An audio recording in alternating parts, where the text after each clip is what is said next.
China ने भारत के raw materials के ऊपर रोक लगाकर हमें कौन सी बड़ी टेंशन दी थी, लेकिन सऊदी अरब ने एंड मोमेंट के ऊपर भारत को कैसे रेस्क्यू कर लिया। क्रिकेट के बाद अब कौन से गेम्स में भारत को न्यूट्रल वेन्यू फेस करना पड़ सकता है। इंटरनेट के मामले में भारत ने अमेरिका के साथ साथ चाइना का कौन सा रिकॉर्ड ब्रेक कर लिया है, एंड अगले 4 दिन भारत और अमेरिका के लिए क्यों इंपॉर्टेंट होने जा रहे हैं। काफी सारी इंपॉर्टेंट अपडेट्स आ रही हैं जो आपको मेन स्ट्रीम न्यूज चैनल्स के ऊपर भी देखने को नहीं मिलेंगी, इसलिए वीडियो को एंड तक देखिएगा।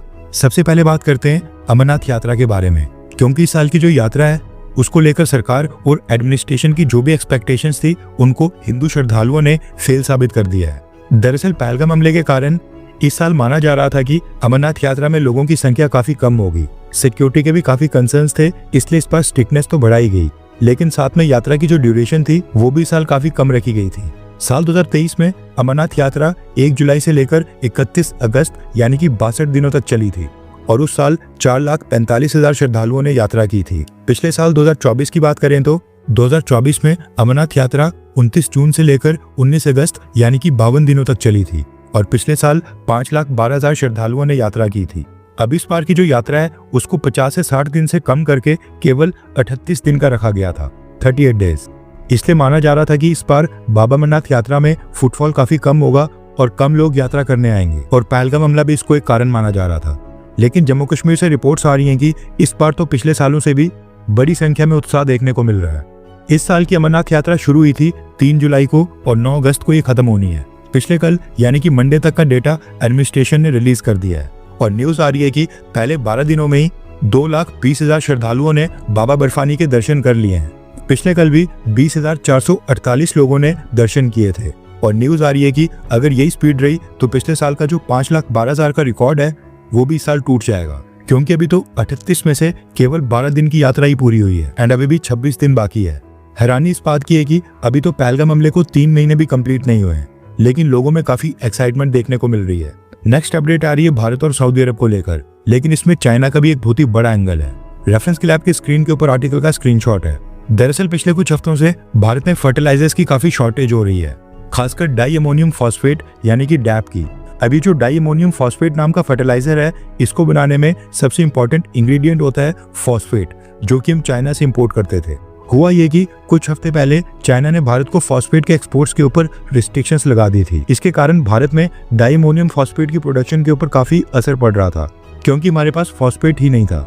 मसला ये है कि डाई अमोनियम फॉस्फेट यानी कि डैप यूरिया के बाद सेकंड मोस्ट यूज्ड फर्टिलाइजर है, यानी कि भारत में यूरिया के बाद सबसे ज्यादा डैप को फर्टिलाइजर के तौर के ऊपर इस्तेमाल किया जाता है। अब ऑब्वियस है कि अगर सेकंड मोस्ट यूज्ड फर्टिलाइजर की शॉर्टेज हो जाएगी तो इसके काफी सीरियस नुकसान हो सकते हैं। गेहूं, चावल और गन्ना जैसी जो भारत की मेजर फसलें हैं, इनके उत्पादन में भारी गिरावट आ सकती है। शॉर्टेज के कारण किसानों को महंगे अल्टरनेटिव फर्टिलाइजर्स परचेज करने पड़ेंगे, जिसके कारण भारत में खेती की लागत बढ़ जाएगी, उसके कारण अनाज की कीमतें बढ़ जाएंगी, इंपोर्ट बिल बढ़ जाएगा, हार्वेस्टिंग साइकिल ही डिस्टर्ब होने से क्रॉप साइकिल डिले हो जाएगा एंड इसके साथ और भी कई सारे सीरियस नुकसान हो सकते हैं। इसलिए चाइना की रिस्ट्रिक्शंस के बाद भारत के लिए काफी इंपॉर्टेंट हो गया था कि हम अपने किसानों के लिए डैप फर्टिलाइजर्स को अरेंज करें और चाइना के ऊपर से डिपेंडेंसी को कम करें। और गुड न्यूज ये आ रही है कि सऊदी अरब ने भारत की टेंशन दूर कर दी है, क्योंकि सऊदी अरब भी डैप फर्टिलाइजर्स का एक बहुत ही बड़ा एक्सपोर्टर देश है।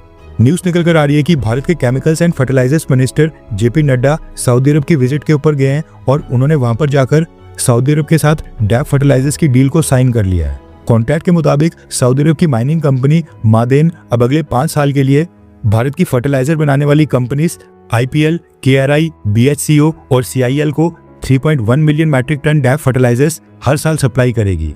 यानी भारत ने अब अगले 5 साल के लिए इंतजाम कर लिया है।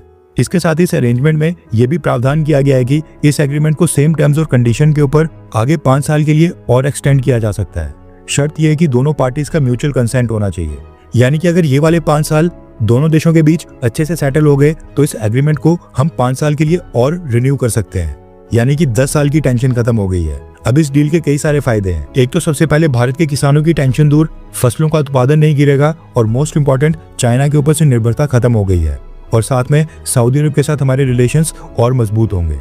नेक्स्ट अपडेट आ रही है टेस्ला कंपनी को लेकर। जैसा कि हमने आपको बताया था कि टेस्ला कंपनी ने आज 15 जुलाई को भारत में अपना पहला शोरूम इनॉग्रेट कर लिया है, जो महाराष्ट्र के बांद्रा कुर्ला कॉम्प्लेक्स मुंबई में है। टेस्ला ने सबसे पहले मॉडल Y को भारत में लॉन्च किया है, जिसके बेस वेरिएंट की कीमत भारत में अप्रॉक्सीमेटली 60 लाख से शुरू हो रही है।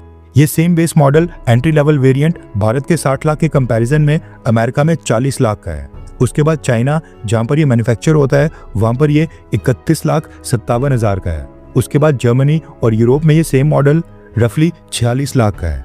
यानी हम सेम वेरिएंट के लिए चाइना से डबल कॉस्ट और अमेरिका से 50% ज्यादा कॉस्ट पे करेंगे। जैसे कि भारत की इकोनॉमी चाइना से डबल हो और अमेरिका से 50% ज्यादा, और हम सुपर पावर हों। टेस्ला कंपनी का कहना है कि उनकी कीमतें इसलिए ज्यादा हैं क्योंकि वो भारत में कंप्लीटली बिल्ट यूनिट्स इंपोर्ट कर रही हैं, इसलिए प्राइसेस इतने हाई रखे गए हैं। वैसे आपको क्या लगता है कि क्या टेस्ला कंपनी की इलेक्ट्रिक कार्स भारत में सक्सेसफुल होंगी, हाँ या फिर नहीं, टेस्ला कंपनी फेल हो जाएगी? नीचे कमेंट करके अपनी राय जरूर बताएं। नेक्स्ट अपडेट आ रही है यमन से।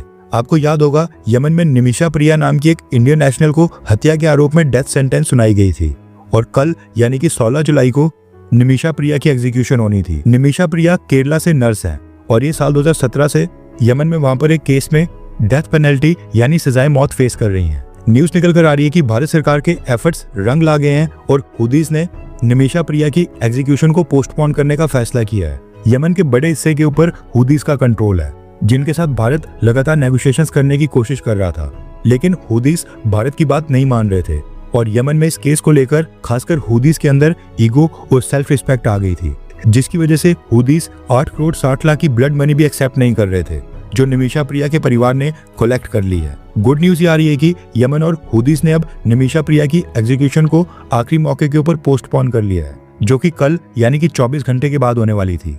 वीडियो रिकॉर्ड करते समय अभी ये डेवलपिंग स्टोरी है और अभी तक ये क्लियर नहीं हुआ है कि ये जो एग्जीक्यूशन को पोस्टपोन करके टाला गया है, इसमें हुदीस या फिर यमन ऑफिशियल्स ने भारत के सामने क्या मांग रखी है, क्योंकि इस तरह के फैसले हमेशा गिव एंड टेक के ही होते हैं और भारत ने ईरान को भी इसमें इन्वॉल्व किया था। और रिपोर्ट्स आ रही हैं कि केरला से ग्रैंड मुफ्ती और सुन्नी मुस्लिम लीडर अबू बकर मुस्लियार ने भी यमन के स्कॉलर और मुस्लिम लीडर शेख हबीब उमर के साथ मुलाकात करके इस केस में मदद मांगी थी।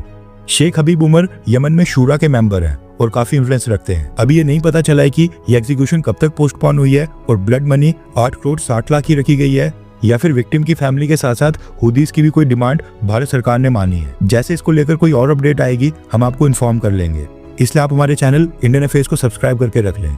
नेक्स्ट अपडेट आ रही है भारत में इंटरनेट को लेकर।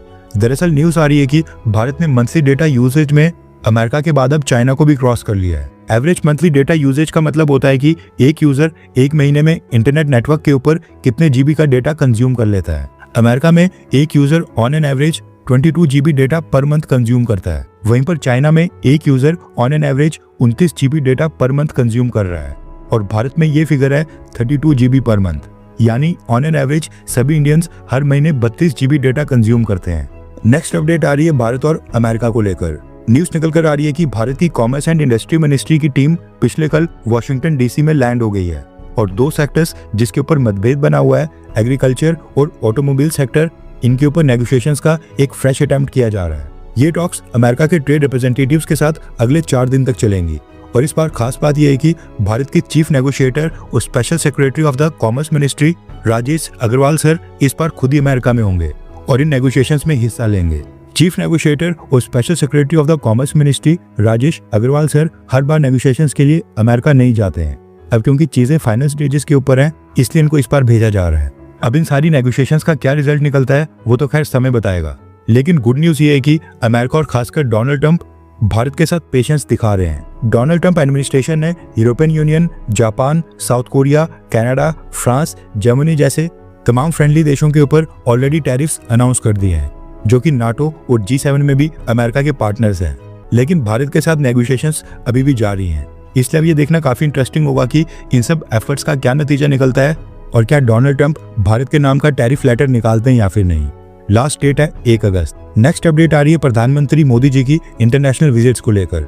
न्यूज निकल कर आ रही है कि प्रधानमंत्री मोदी की ब्रिटेन विजिट को इस मंथ यानी कि जो जुलाई के एंड में होनी थी वो अगले महीने अगस्त में शिफ्ट हो सकती है। एंड इसके साथ ही प्रधानमंत्री मोदी अगले महीने अगस्त में जापान की विजिट के ऊपर भी जाने वाले हैं। प्रधानमंत्री मोदी 26 जुलाई को मालदीव्स के 60th इंडिपेंडेंस डे के ऊपर जा रहे हैं। भारत सरकार कोशिश कर रही थी कि मालदीव्स की विजिट के साथ ब्रिटेन की विजिट भी क्लब हो जाए, लेकिन डेट्स अरेंज नहीं हो पा रही हैं।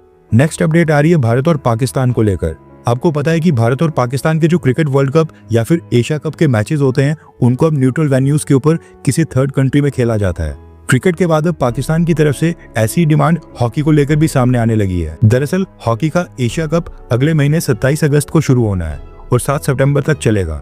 इसको भारत होस्ट कर रहा है एंड इसके बाद जो जूनियर हॉकी वर्ल्ड कप होना है वो भी भारत ने नवंबर से दिसंबर महीने में होस्ट करना है। भारत ने तो कुछ हफ्ते पहले ही पाकिस्तान के प्लेयर्स को एशिया कप में हिस्सा लेने के लिए भारत का वीजा दे दिया था और भारत आने की परमिशन दे दी थी, लेकिन अब पाकिस्तान कोशिश कर रहा है कि हॉकी एशिया कप के उनके मैचेस भारत में ना हो। रेफरेंस के लिए आपकी स्क्रीन के ऊपर आर्टिकल का स्क्रीनशॉट है। दरअसल पाकिस्तान हॉकी फेडरेशन के एडवाइजर और फॉर्मर प्रेसिडेंट अख्तर रसूल चौधरी ने मांग की है कि पाकिस्तान के जो मैचेस होने हैं वो न्यूट्रल वेन्यू के ऊपर किसी थर्ड कंट्री में करवाए जाएं या फिर ये पूरा टूर्नामेंट ही रिलोकेट और भारत से शिफ्ट करके किसी तीसरे देश में होस्ट किया जाए। उन्होंने कहा है कि ऑपरेशन सिंदूर के बाद अब सिचुएशन काफी खराब हो गई है और पाकिस्तान के प्लेयर्स को भारत में खतरा होगा, इसलिए इस पूरे टूर्नामेंट को ही या तो किसी तीसरे देश में करवाया जाए या फिर पाकिस्तान के जो भी मैचेस हैं वो किसी थर्ड कंट्री में करवाए जाएं। अब इस टूर्नामेंट के अंदर 12 टीम्स हिस्सा ले रही हैं और अगर पाकिस्तान अपनी न्यूट्रल वेन्यू वाली डिमांड के ऊपर अड़ जाता है तो इससे बाकी की 10-11 टीम्स को थर्ड कंट्री में ट्रैवल करके पाकिस्तान के साथ मैचेस खेलने के लिए जाना पड़ेगा। अब देखते हैं कि एंड मोमेंट के ऊपर क्या होता है और इंटरनेशनल ओलंपिक्स एसोसिएशन इस चीज के लिए मानता भी है या नहीं, या फिर पाकिस्तानी एंड मोमेंट के ऊपर अपनी टीम को भारत भेज देगा। हर 24 घंटे के अंदर जियोपॉलिटिक्स में बड़े फेरबदलाव और उलटफेर हो रहे हैं और भारत के लिए नए चैलेंजेस आ रहे हैं। कोई देश अपने फैसले से पलट रहा है तो कोई देश ब्लैकमेलिंग के ऊपर उतर आया है। सभी देश एक दूसरे को नीचे लगाने की कोशिश कर रहे हैं। इन सब के बीच हमारा भारत किसी भी देश से पीछे न रह जाए, इसके लिए मोदी सरकार लगातार कोशिशें कर रही है एंड भारत की foreign policy, defence news, economy और ग्लोबल अफेयर्स का सही एनालिसिस हमारे चैनल इंडियन अफेयर्स का मिशन है और ये मिशन आपके सपोर्ट के बिना अधूरा है। इंडियन अफेयर्स हिंदी के ऊपर हम सभी फैक्ट्स और डेटा बिल्कुल सरल भाषा में एनालाइज करते हैं बिना किसी एजेंडा के।